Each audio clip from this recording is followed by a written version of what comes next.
Okay, so obviously we've talked about a lot of the tooling. You've mentioned tungsten carbide quite a bit. We don't print in that currently on the Metal X. So what materials are you using as a substitute? So the main material that we use currently at the moment is H13, the tool steel. Yep. We find that is the best application for the shock of the tools.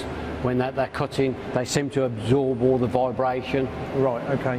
So it's been a suitable replacement. I mean, what is that tool that we're... So the tool that I've got here is a monoblock tool. So this tool consists of 3 parts. So we've got the holder, we've got an extension, and we've got our 3D printed tool with our PCD segments. Okay. So again, we've got coolant flowing through the centre that comes out and exits into each flute.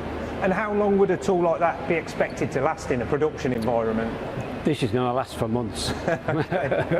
And you haven't seen any negative effects between the standard traditional technique, shall we say, and a printed tool? No, the printed tools are working very, very well. We've had some very, very good results from all the customers that are using them at the moment. Great.